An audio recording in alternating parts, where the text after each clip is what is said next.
What's going on, Mad Hatters, and welcome back to the Madhouse. And it is finally time to do some actual gameplay commentaries, and that's what we're doing today on some green purple Brainiac from Lorcana Justice. If you're new to the channel, I haven't been able to do these since I left for my deployment, but now that I'm back, I can start going to locals. What this is I put a GoPro on my head with a head strap, and then I record the gameplay from a POV standpoint. So you can see my opponent's board, you can see my board, you can see my hand, and we just kind of talk through the lines. This isn't a masterclass on any deck by any stretch of the imagination, and it's not a guide per se. It is just a gameplay commentary, so you can learn from the mistakes that I make, and it makes me a better player, hopefully you a better player, and maybe try a new deck that you hadn't been trying before. So this green purple Brainiac deck, though, we'll kind of go over to the next one. I'll put the screen on the board here. This green purple Brainiac deck is quite an interesting specimen. It is by no stretch of the imagination a simple deck. It does require a lot of finesse, but it is some of the most fun I've had this set because there is so many decision trees. It's a very skill intensive deck in my opinion. It's not something that you see and pick up and run for the first time and expect to do really well with it. There's just too many decisions going on. It has some pretty bad matchups in my opinion against green blue. Purple steel is pretty rough. It's pretty rough, but it demolishes Blurple. So if you're tired of losing to Blurple and you have a couple locals left, then this is a really good deck for that matchup. Couple things is I did change this list a little bit from what Lorcana Justice was running. Lorcana Justice was on 3 Hey Heys, dropped that down to 2 just because Hey Hey feels pretty slow into everything that's not blue. And then also I upped the Mother Knows Best and the Stopped Chaos in his tracks, as well as the Bobbies. I just really like Bobby helping us dig for those things we really need, and so Bobby has felt really good. But again, the list is fun. It is, again, a skill intensive deck, so keep that in mind. It's not as easy as all these blue decks running around where you look at your hand, you don't see ramp, so you alter 7. And that's the most difficult decision you have in the game, right? And so I've enjoyed that. It's still a very off-meta deck.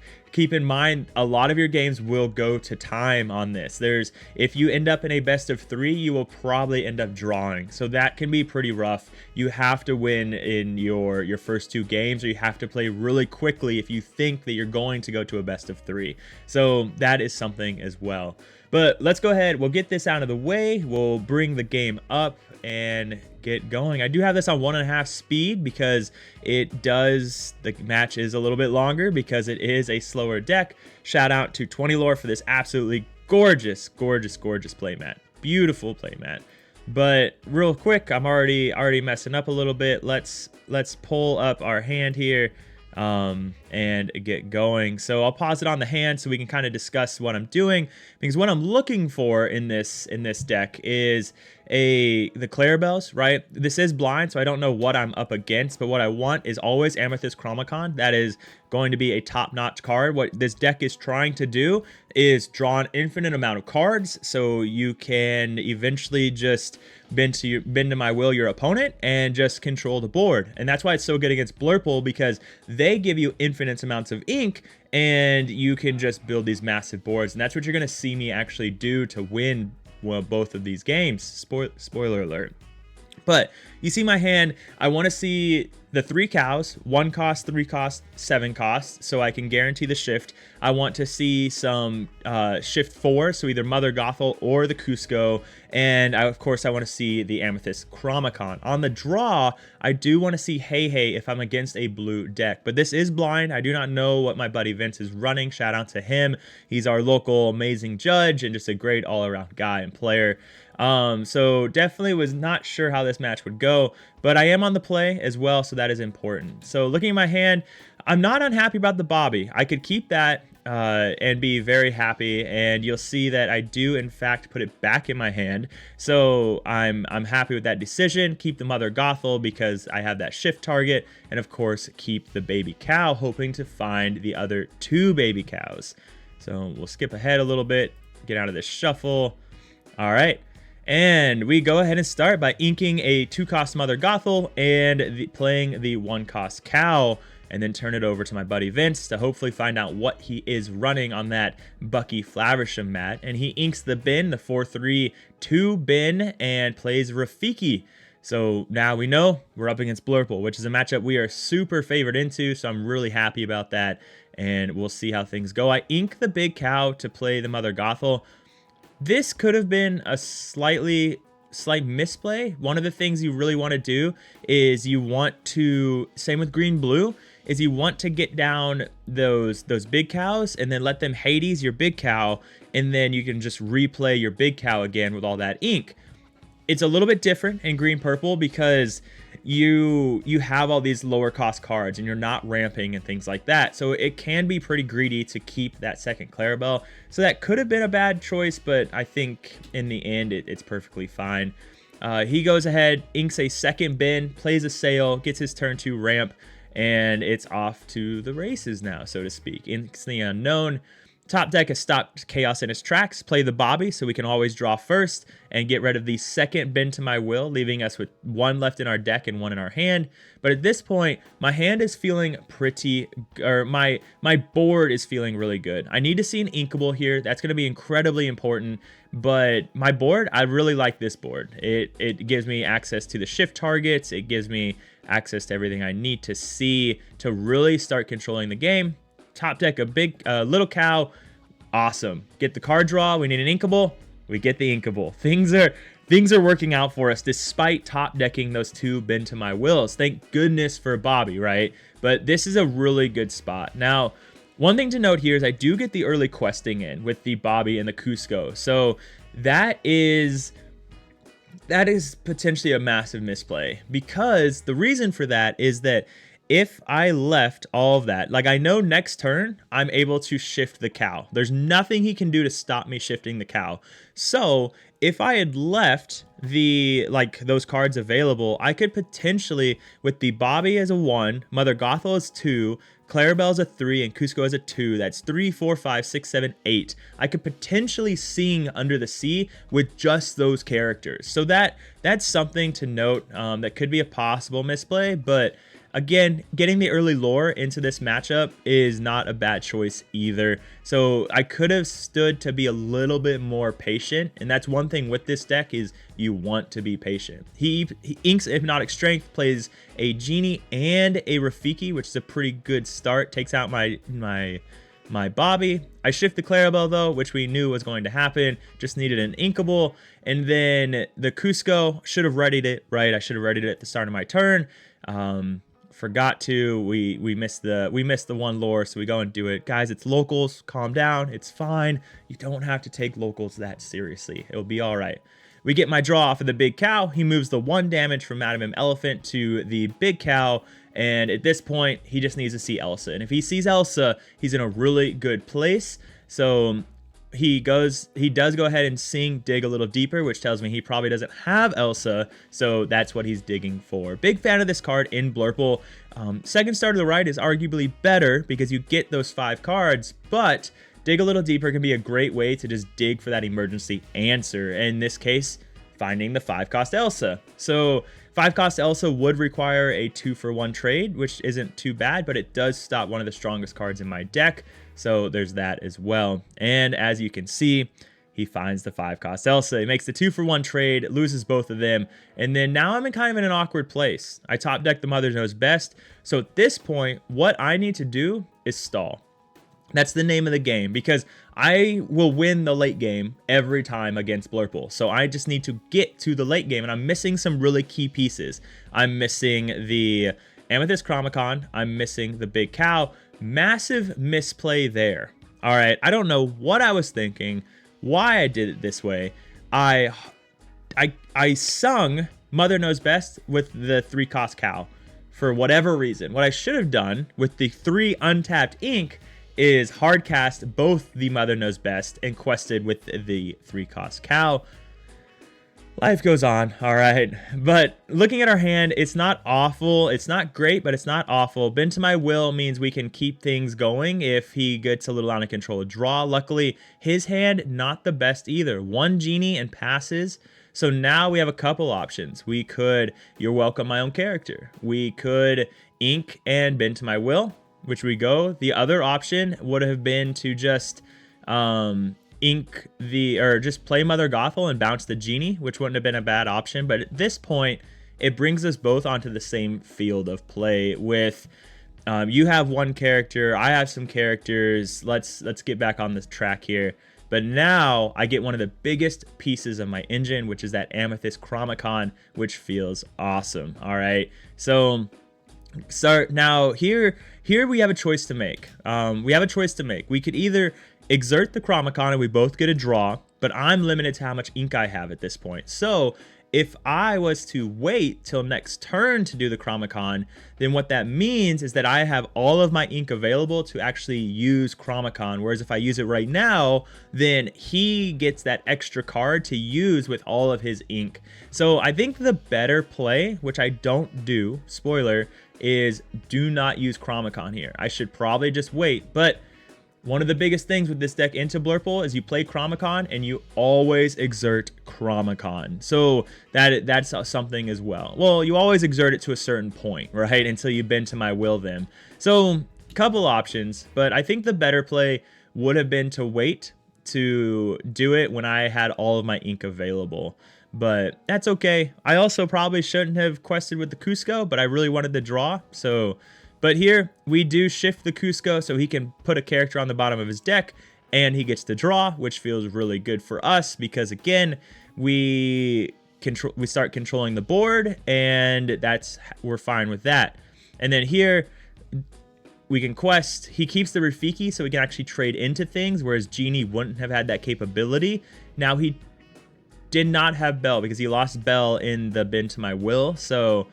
He does get a Monstro though, which does feel a little bad, but that's okay. Life goes on. And now it's Chromacon time. It's Chromacon every single turn time. And again, what am I trying to do? I'm just trying to stall the game. If he wants to keep replaying these expensive cards, that's fine. That means he's not developing a board or anything like that. And then, so I'm happy. I'm happy to just continually bounce something like a Monstro, a Big Elsa, a Hades, things like that. Because again, we're going to Chromacon every single turn, eventually get multiple Chromacons. We're going to end up with 20 ink, 25 ink, able to play everything. And meanwhile, we're playing multiple cards per turn, and he's just playing one, maybe two max, because he's not getting a bunch of ink, because I'm not using Hades on him. I'm not using Into the Unknown on him. So really important to remember that. You're giving him cards, but eventually you are going to outvalue them when all of your cards are bouncing cards and things like that.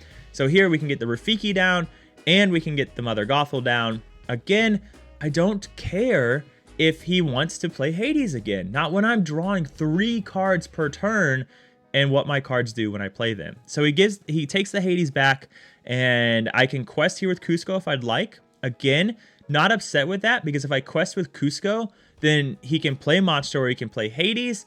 If he plays Monstro, I potentially take it out with Rafiki. He would have to lose a card to ready the Monstro. And if he plays Hades, I get 2 lore. So there's no reason not to quest with Cusco there, because force him to do it. And if he plays a Monstro, then we're perfectly fine with that, because again, he plays one character and not developing a board. So here the big option though, does he discard? He opts to not discard. So we go to Chromacon, not even a decision. I don't even care what I draw really. So we're just doing it. We take on the Monstro for a great trade, and now we can continue to develop a board. So we play the Ursula. Look what's going on. What do we have? Another Monstro, a Bell, the Hades, the magical maneuvers, which means he can bounce his own Hades back to hand.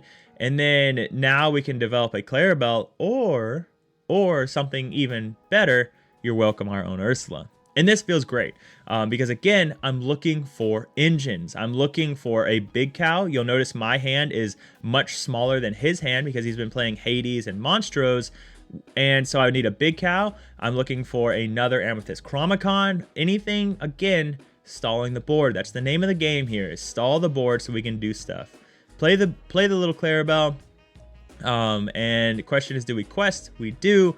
If he wants to play Hades, fine. If he wants to play Monstro on Mother Gothel, that's fine as well. He's not developing a board. And now he plays Hades. He gives me more ink. So at this point, I draw 3 here. Draw for turn, 2 Chromacons.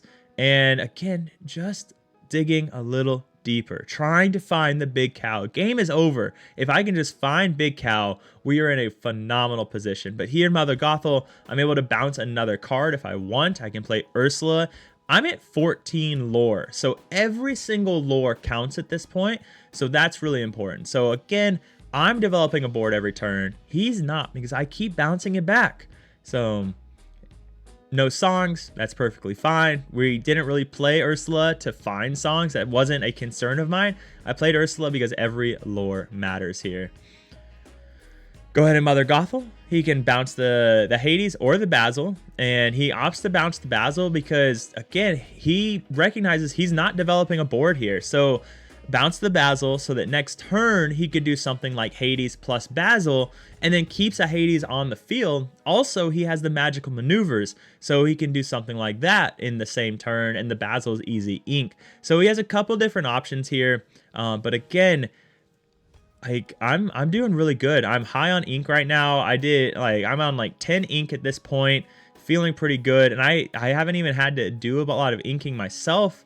So Hades gives me even more ink at this point. Feeling good. We see that come in, so he's able to take out an Ursula. Every lore matters, so that does hurt, but now it's game over. Like, this is it. This is all I needed, was one big cow, because now I can shift big cow. I have so many options right now, but we always Bobby, right?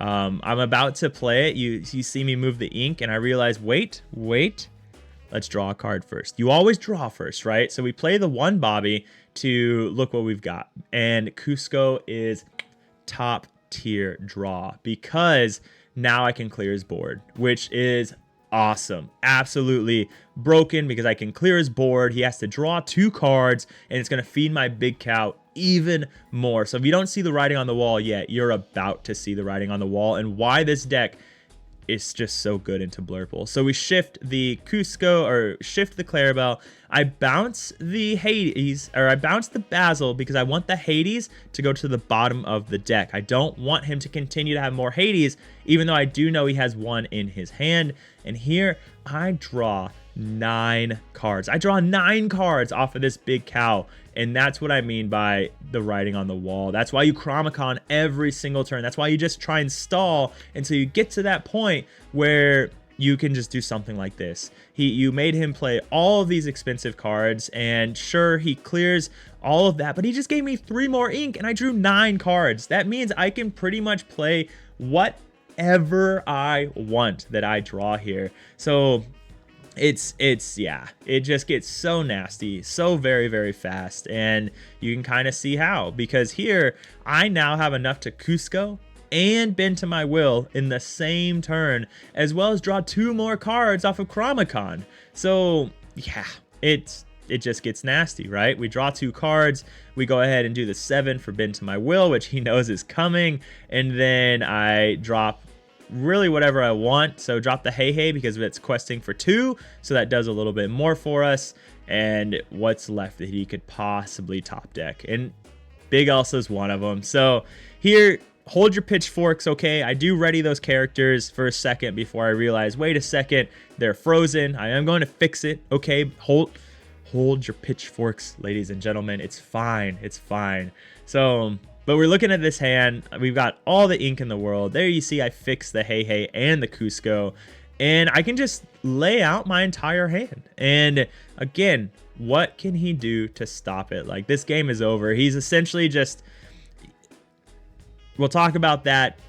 I'm trying to play too fast, right? That's because, again, we may go to a game 3. I potentially draw for the Clarabelle, realize that no, I can't, because Vince points it out. He has no hand, and he is our local judge. He's like, don't even worry about shuffling your deck, because that's what would happen at an event. If that happened, you call a judge. The judge has you shuffle your deck, and you get a warning. Okay, so instead of going through all of that, we just said, don't worry about it, because the game's already over. Vince just kind of wanted to see how it played out, because he hasn't played against this deck before, and it's a pretty silly deck. But there's the game 1. Moving on to game 2. This time I will be on the draw, and here is my opening hand. So on the draw, like I mentioned earlier, I really want to see that, I really want to see the 3 cows, I really want to see Chromicon, and I really, really want to see Hey Hey. Hey Hey is going to be a really big draw for us here because we get to do it on turn 3 versus turn 4 when we're on the play. So looking at our hand, we have one of the cows, the baby cows, we have one of the big cows, and we have 2 shift targets. So we could opt to keep 4 if we wanted to, in hopes that we draw the other stuff we need, or we could send it all back. I'm a big fan of Cusco in this, but so I think keeping 4 would be perfectly fine. But we just want to go all in. We want to find the Chromicon. We want to find the other baby cow, and that's what we opt to do here. Again, you're already at a pretty big disadvantage when you're on, just in general, not just with green purple, but in general, most games you're just on a big disadvantage when you're on the draw. So you might as well find what it is that's going to give you the best shot. So if you already have a losing percentage, then you might as well try and get the best percentage you can. And that's why I think you just alter big when you're on the draw. But he inks a Madame Elephant and passes, no 1-drop, which is very nice for us. I ink a Rafiki because I'm not going to need it.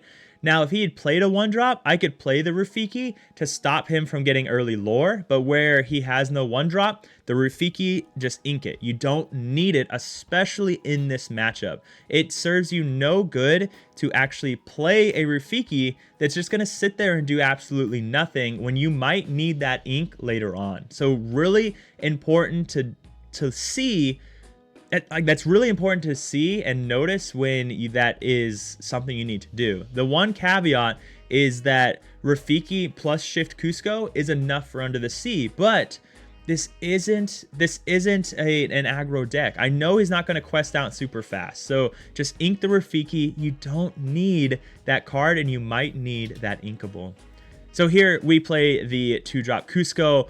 Our hand is phenomenal right now. We have the ability to play 2 Shift Cuscos and just control the entire board while keeping his hand full for our big cow when it eventually comes down. So just a phenomenal hand. He could definitely do some annoying things if he plays Elsa here, but you'll see no Elsa. So just we're in a great position here, a really good position. He goes double Genie, which is fine because what I'm about to do. And this is why this deck's so good into aggro, because just like that, turn 4, I can bounce 2 things. If I had Under the Sea, I can sing Under the Sea, and that would feel perfectly fine as well. So he loses his whole board just like that, and I have a 5-5 and a 1-2 now on the field.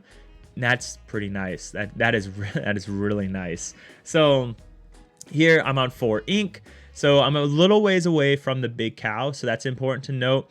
I could on this next turn play the little cow, but it's not exactly safe because he could always drop something here and then play the Elsa to exert the little cow on the next turn and take those out. So most likely just control the board, right? And then play the Clarabelle on turn 7, and that's perfectly fine as well, especially when he's drawing so many cards with Genie. So yeah, we're in a great place. So here I can opt to either ink the Clarabelle or ink the Donald Duck. Both are fine options, but I personally would like to keep the Donald Duck in case I need that card draw to help me get to my 7-cost Clarabelle. And then here though, I make a massive mistake. I did not realize just how high up he'd gotten in ink. He'd hard ramped. I think he played 2 sales on the last turn. Didn't even consider a Monstro this early. Like I really did not consider a Monstro this early. So massive misplay on my part. I mentioned earlier how important it is to just be patient with this deck, and now you see getting hard punished. Yes, he played a Monstro, used his whole turn to do that, but he cleared that, and then I top deck and Under the Sea, which means that now I'm stuck. And there's nothing I can do about it. I'm on 5 ink here. I am stuck with a Donald Duck, a Clarabelle, and an Under the Sea. Whereas if I had been patient and not quested with those Basils, he most likely would have played a Genie, and then I could have done something like Donald Duck and Sing Under the Sea to clear his board. So be patient with this deck. It is incredibly important to just slow down when you play this deck. So there's that Genie I was just talking about, and then a Rafiki. Like I said, if I would have been patient, look how different the game would be right now. So here though, I do top deck some ink. It feels really good. I get the baby cow, which is massive because now I can get down Clarabelle.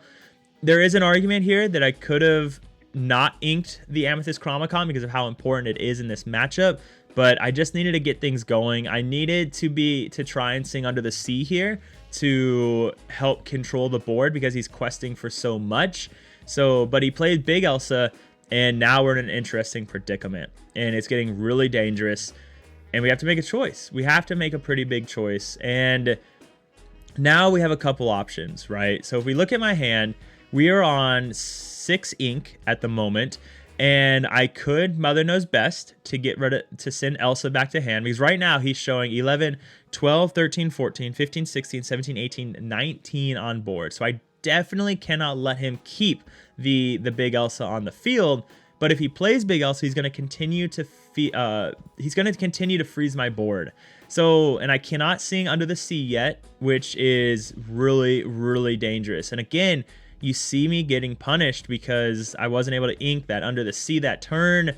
I top decked that Under the Sea. I wasn't able to ink. Whereas if I would have been able to ink, or if I wouldn't have been able to ink there, but I would have been able to clear his whole board if I had not quested with the Hades. So you see it coming back really hard. So just a couple options here, but I know I have to bounce stuff on his board. So what I do here is, again, I just need to stall because I have next turn I can sing, or I can hard cast Under the Sea. Okay.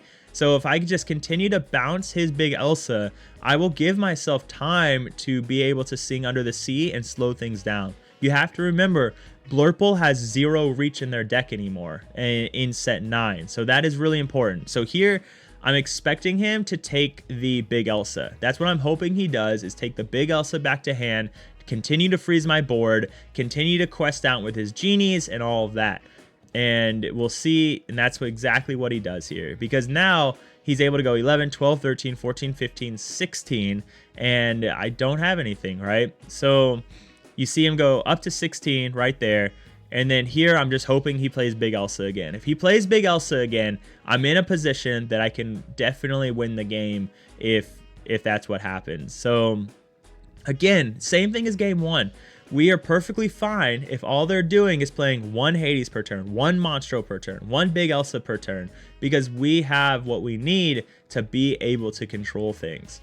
So, sees the Tipo, empties his hand, so my big cow can't get any value, but I can do the stuff. I can hard cast the Under the Sea, and I can get the Big Elsa back to their hand. So we are in an okay position at this point. So we hard cast Under the Sea. That feels really good. And I do not get any draw off of the big cow, which is fine because I do have Chromicon. I do have Bend to My Will. So, and he's on 16 lore. So he has to play 2 characters here.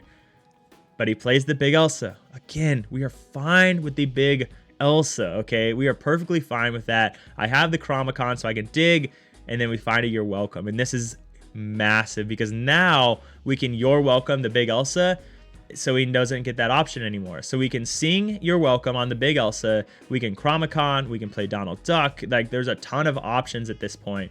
Or we can just empty his hand completely. Look at those 2 Bend to My Wills just waiting to be played, because ladies and gentlemen, we're about to bend his will. So here, I'm not worried about cutting. Guys, it's locals. It's locals. It's okay. Okay. You can have some fun. You can chill out. You can relax. So don't worry about cutting. And then now for 5, 6, 7, I have it. I just need to ink something. I ink the Donald Duck. Bend to My Will. All right. Bend to My Will. And now he's stuck. Now he's stuck in a really bad place. Genie is a great draw. Genie is a really good draw for him here. And he does get the Elsa. He opts to quest with the Bell. He's at 18. It's really dangerous, but it's not that bad because we can take care of his whole board here because we can Mother Gothel or Clarabelle into Bell. We can stop Chaos in his tracks to bounce his hand. And yeah, and that's exactly what we do here. Stopped Chaos, bounce his hand, and then what can we do? we can draw and play another Bend to My Will. And he even knows it's coming. He knows. He's been around the block. He knows what's up. We have a discard option here. We can discard the Cusco or the Mother Gothel, both of them doing something very similar. Tipo a good option. It's not the best option, but it is an option. So that's only taking him to 19. So now we have some breathing space. I could opt to just not Chromacon here. I could opt to Cusco. I could opt to Bend to My Will. But we get the Donald Duck trigger. Feels good. Some of you may freak out. I think Donald Duck specifically says at the start of your turn. It's fine. It's fine, guys. All right. But we Chromacon. So not the most perfect gameplay, right? In a real event that's not locals, I'd slow down a little bit. I'd be paying a little bit more attention. I also wouldn't have a GoPro on my head that I have to be very cognizant of. So, but we go ahead, we Bend to My Will again. I don't care about his Tipo because his Tipo is only taking him to 20 lore or 19 lore, which is perfectly fine. And now I start questing, and I had lethal on board, so we had to take out the Bobby. But look at my hand, ladies and gentlemen. I have everything that I could possibly need at this point. I have all the bounce in my hand. I have 2 You're Welcomes. I have a Mother Knows Best. I have everything. Everything I could possibly need. I have Cusco even to bounce stuff on his board. And I do think I am about to make a misplay, which is actually a pretty big misplay when I'm so close to being able to win. I used Mother Knows Best on Elsa when I should have used Mother Knows Best on Tipo and then Cusco'd the Elsa. That way he couldn't play Elsa to take out my Mother Gothel on this next turn. But here we have lethal again. There's next to nothing he can do at this point. But if he saw my hand, there's definitely next to nothing he can do at this point. I do think that we have a minute left. So I'll reveal something super spicy at the ending when we get there, and we'll see how you guys like that. But the board's just looking great for us. And this, again, is what Green Purple wants to do. Do not be scared. The only deck that you have to be worried about is Purple Steel. You can let any other deck get all the lore they want as long as they don't get 20, right? So do not, that 20 lore that you have is like, or that they're trying to get to is like another character for you. It's like, you just slow down, right? Relax. Don't get worried or panic when they get to 17, 18, 19, because you have games like this where you can hold them at 19 lore for like 5 turns and they just aren't able to finally get up there. I should have readied the Clarabelle at the start. Oh no, I can't because of Elsa. So, but You're Welcome, and then bang. So my SD card got full here, but I'll explain kind of what happened. You're Welcome, the big Elsa, which is perfectly fine. And then in my hand, I have another You're Welcome, and I have a Mother Knows Best. And then I think if we go back, yeah, I even have a Mother Gothel. So we have 1 You're Welcome left, a Mother Knows Best, and a Mother Gothel, and a Clarabelle, baby Clarabelle. So the game's just over. There's finally nothing that he can do because we got that huge turn, right? Where we were just looking for the cow, like just things like that. So, ladies and gentlemen, that is Brainiac, right? This is, again, shout out to Lorcana Justice because the deck is just, it's a lot of fun. It will give you a headache though, so keep that in mind. If you play this throughout the whole day, you probably will get a headache, and you will have a lot of matches that go to time, and you're playing in turns and finishing things out, but it is a lot of fun. It's very skill intensive. So if you like all the decision trees and things like that, definitely give this deck a try. I really do recommend it in the last couple weeks because there's really nothing left. Again, it's pretty tough into Purple Steel, and it's pretty tough into Green Blue. So keep that in mind. But if you expect a lot of Blurple, this is the deck that will beat them almost every time. Unless you're like me, who unfortunately top decked 3 Bend to My Wills on 6 ink during set champs variants, right? But ladies and gentlemen, I hope you enjoyed the video. If you did, don't forget you can like, subscribe, all that stuff. I am going to start streaming 3 times a week again. I've already started doing some Pixelborn Connect games and stuff like that, doing viewer games.